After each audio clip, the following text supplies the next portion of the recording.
Caríssimos irmãos e irmãs, nós começamos desde ontem com o capítulo 16 de São João, em que ele se caracteriza fortemente por este clamor, por esta súplica do Espírito Santo. Nós iremos começar a nossa novena de Pentecostes na sexta-feira, mas os textos litúrgicos já nos preparam para isso, para esta súplica do Espírito Santo.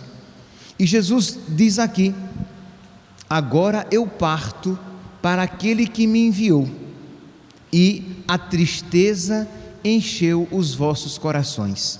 Isto é, eles não terão mais essa presença de Jesus, essa presença, aquela presença cotidiana, aquela presença muito humana, mas Jesus promete um outro tipo de presença, uma presença ainda mais forte do que aquela que eles tinham, de modo que Jesus diz: a tristeza encheu os vossos corações, no entanto eu vos digo, é bom para vós que eu parta. Isto é, que aquela tristeza, de alguma maneira, como ele diz em outras passagens, que aquela tristeza se transformará em alegria, porque é bom para eles que Jesus parta, porque a partir da ressurreição de Jesus que ele enviará o Espírito Santo, o defensor, o Paráclito, o Consolador. Então é bom para vós que eu parta, e vocês agora se entristecem, mas depois vocês vão compreender.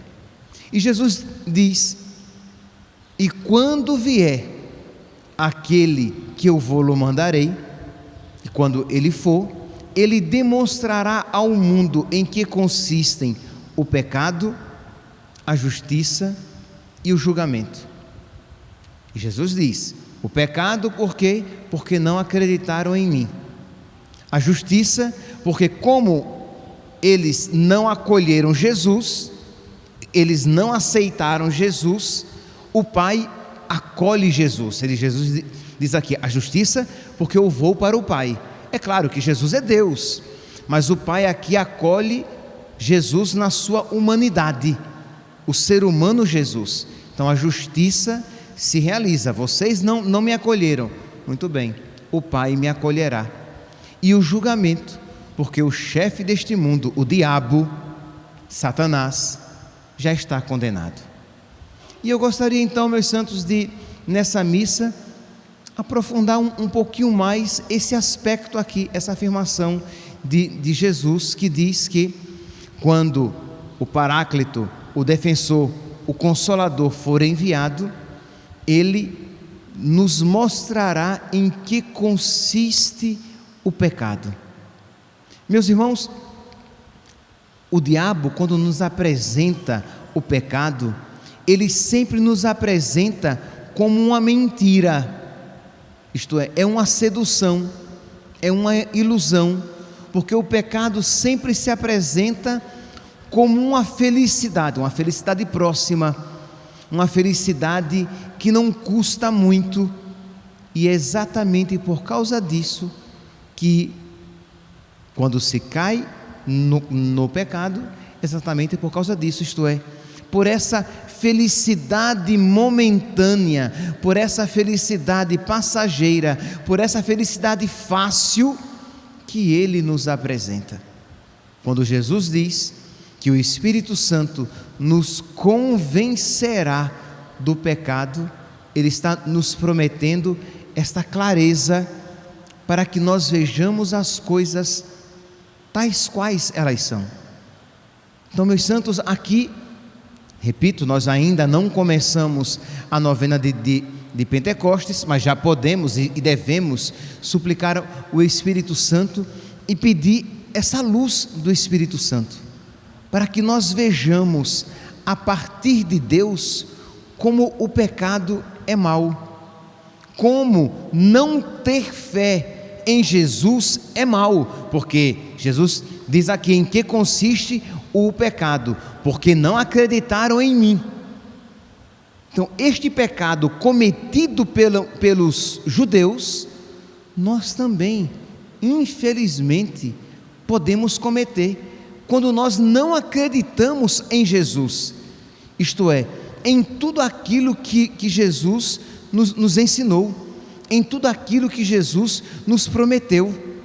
Então, para que, uma vez a nossa inteligência aberta, iluminada pelo Espírito Santo, para que nós vejamos em que consiste o pecado e vejamos em que consiste crer em Jesus, e nós veremos o quanto essa realidade vai desabrochar como felicidade em nós. Isto é, quando nós crermos de fato em Jesus, isso redundará numa alegria na nossa alma, numa fortaleza para que nós vivamos a nossa fé até as últimas consequências, para que nós creiamos de fato em Jesus, sem ficar selecionando aquilo que nos agrada, porque esta é a grande tentação dos cristãos, dos católicos.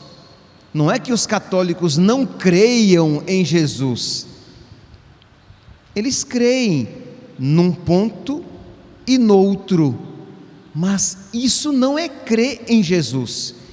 Crer em Jesus significa acolher tudo aquilo que Jesus é e tudo aquilo que Jesus nos ensina, e reconhecer o pecado, a maldade do pecado, a ofensa do pecado a Deus e a maldade do pecado a nós, por fé, não por sentimento, porque pode ser que você não sinta que você está ofendendo a Deus, mas você está ofendendo a Deus, porque o critério da ofensa é a partir daquele que é ofendido.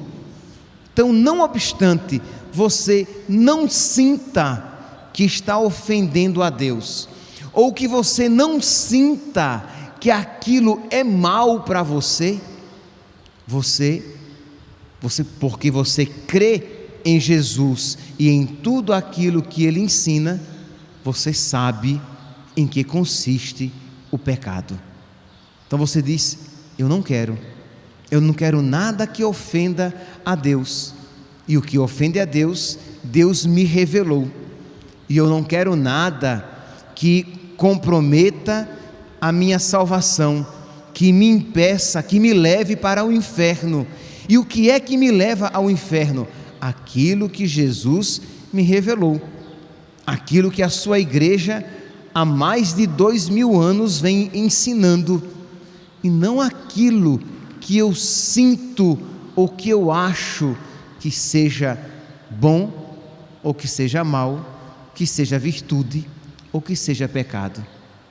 Então, São João diz aqui, né, o Evangelho de São João nos apresenta Jesus dizendo que Ele enviará o Espírito Santo e Ele nos convencerá, Ele nos mostrará em que consiste o pecado. Então, meus santos, na nossa oração pessoal, se você está passando por uma provação, se você tem dificuldade de dar o seu assentimento, isto é, você crê em Jesus e você quer acreditar com todas as suas fibras, com todas as fibras do seu ser, mas você percebe que existe ainda uma dificuldade dentro de você, uma resistência. Se coloque em oração e peça: vinde Espírito Santo, Jesus, envia-me o teu Espírito Santo para que eu não te ofenda mais, para que eu veja, Senhor, a feiura do pecado, para que eu veja em que consiste o pecado. É uma promessa de nosso Senhor. Ele diz aqui: e quando o Espírito Santo vier, Ele demonstrará ao mundo em que consiste o pecado. Então pedir a nosso Senhor. Ora, se Ele prometeu, é porque Ele quer nos conceder. Então peça isso, Jesus.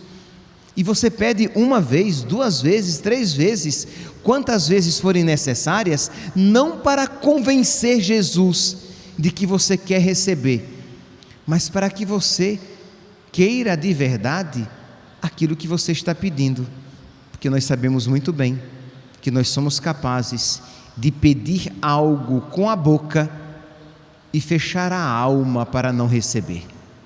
Então pedir a Jesus: Senhor, por misericórdia, vence as resistências da minha alma, para que eu veja em que consiste o pecado, para que eu creia de verdade em Ti, para que eu não Te negue na minha vida.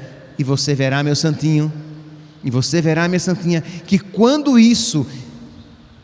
quanto mais isso se tornar presente na sua alma, quando isso se tornar mais real na sua espiritualidade, você terá cada vez mais fé de lutar contra o pecado, ou melhor, você terá cada vez mais força de lutar contra o pecado, e você terá cada vez mais força, mais determinação de amar a Deus, porque você sabe, você crê de uma maneira muito mais profunda o que significa crer em Jesus, aquilo que agrada a Jesus. Você terá o critério de bom e de mal, não a partir dos seus sentimentos, mas dessa inteligência espiritual, dessa fé, porque o homem carnal, o homem meramente natural, ele tem por bom e mal, ele tem como parâmetro de bom e mal os seus sentidos, mas o homem que recebe o Espírito Santo, ele tem por parâmetro daquilo que é bom e daquilo que é mal, a luz do Espírito Santo. A nossa mente iluminai, os corações enchei de amor, nossa fraqueza encorajai, qual força eterna e protetor. Então pedir o Espírito Santo para quê? Para que Ele me conceda a graça de crer cada vez mais em Jesus. Repito, porque Jesus diz aqui que Ele não foi em que consiste, e quando Ele vier, demonstrará ao mundo em que consiste o pecado, a justiça e o julgamento. O pecado, porque não acreditaram em mim. Então nós queremos acreditar em Jesus, e queremos que o Espírito Santo nos ensine em que consiste o pecado em todos os seus desdobramentos na nossa vida. Para que, repito, para dar esse outro passo que eu quero dar aqui nesta homilia, para que uma vez nós crendo em Jesus e tendo esta força, esta compreensão profunda de em que consiste o pecado, para que nós queiramos crer cada vez mais, com cada vez mais profundidade, e que nós nos desvencilhemos, nos afastemos cada vez mais de tudo aquilo que consiste em pecado. E aí o parâmetro do bem e do mal, do que é bom e do que é mal, não serão os nossos sentidos, não serão os nossos afetos. Veja a primeira leitura de hoje. A primeira leitura de hoje, ela é assim, ela nos deixa boquiabertos, porque Paulo e Silas, eles são flagelados, eles são chicoteados, diz aqui, Atos dos Apóstolos, capítulo 16, versículo 22. A multidão dos filipenses levantou-se contra Paulo e Silas, e os magistrados, depois de lhes rasgarem as vestes, mandaram açoitá-los com varas. Ora, gente, isso aqui foi uma surra, mas uma surra grande. O açoite com varas, a vara onde batia, ela criava ali aquela calosidade de sangue, E quando ela batia, e isso acontecia frequentemente, naquele mesmo ponto em que havia tocado anteriormente, estourava aquela bolsinha de sangue. Então, quando a pessoa terminava de ser surrada, ela estava em carne viva. Então, era algo extremamente violento. Pois bem, diz então que depois de açoitá-los bastante, está aqui o advérbio de intensidade, bastante, não foi apenas depois que eles foram açoitados, depois que eles foram açoitados bastante, lançaram-nos na prisão, ordenando ao carcereiro que os guardasse com toda a segurança. Ao receber essa ordem, o carcereiro os levou para o fundo da prisão, lugar úmido e quente, ou úmido e frio, dependendo aqui da estação do ano, mas sempre úmido, insalubre. Levaram-no para o fundo da prisão e prendeu os seus pés no tronco, impossibilitando-os de mudar de posição, já com as costas todas cortadas e com os pés presos. E diz aqui que eles estão em crise, então, se perguntando: por que será que Deus permitiu isso na minha vida?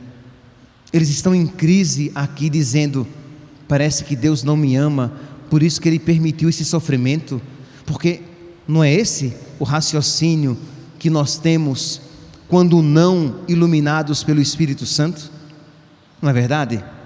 Diga, é verdade. Infelizmente, quando passamos por uma provação e nos sentimos abandonados por Deus, nós começamos a agir a partir, qual é o critério das nossas ações? Os nossos sentimentos. Mas o homem espiritual, o homem que recebeu o Espírito Santo, qual é o seu critério de bom e de mal? O seu critério de bom e de mal é o que? É a sua fé em Jesus e a sua determinação em não querer ofender a Deus e, consequentemente, em querer agradá-lo. Não é apenas de não querer ofender a Deus, mas de querer agradá-lo, de querer buscar a glória de Deus, de querer buscar a sua glória em tudo, porque eu creio em Jesus e eu creio em suas promessas. Então pronto, Paulo e Silas ali, depois daquela surra, com os pés amarrados, com os pés presos no tronco, eles vão fazer o quê? Eles vão louvar a Deus, porque eles creem que é maravilhoso sofrer por nosso Senhor. Bem-aventurados sereis quando vos perseguirem, vos maltratarem e vos maldisserem por causa de mim e do meu evangelho. Alegrai-vos, grande será a vossa recompensa. Como eles criam, tinham fé em Jesus e em tudo aquilo que Jesus lhes ensinou, eles creem que sofrer pelo evangelho é bom, é uma eleição. E eles sabem que ali eles vão mais do que nunca agradar a Jesus, se eles cantarem louvores, porque se eles ficarem resmungando, eles vão entristecer nosso Senhor e alegrar o diabo, que gosta muito quando nós ficamos resmungando e desconfiando de Deus.